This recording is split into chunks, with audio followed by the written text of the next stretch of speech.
Vice ganda. May matapang na pahayag matapos ang issue ni Bong Suntay kay Ann Curtis.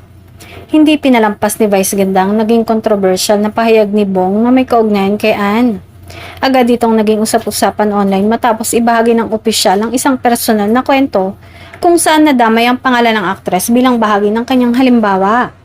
Ayon sa mga netizen, bagamat may mas malawak umanong kontekstong gustong ipunto si Suntay, marami ang nakaramdam na hindi naging sensitibo ang pagkakagamit sa pangalan ni Ann.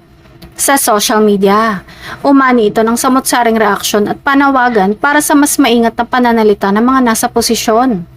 Bilang malapit na kaibigan ni Ann sa industriya, hindi napigilan ni Vice na maglabas ng kanyang saloobin. Binigyang diin niya ang kahalagahan ng respeto lalo na sa mga kababaihan at ang responsibilidad ng mga public figure na maging maingat sa kanilang mga salita dahil mabilis itong kumalat at maaaring makaapekto sa iba. Hindi rin ito ang unang pagkakataon na ipinagtanggol ni Vice si Ann. Matatandaang minsan na niyang pinagsabihan ng ilang umano'y naging bastos sa aktres habang nagbabakasyon sila sa isang bansa. Ipinakita noon ng komedyante kung gaano siya ka-protective sa kanyang kaibigan. Sa kabila ng issue, mas lalong tumibay sa paningin ng publiko ang pagkakaibigan ni Vice at Ann.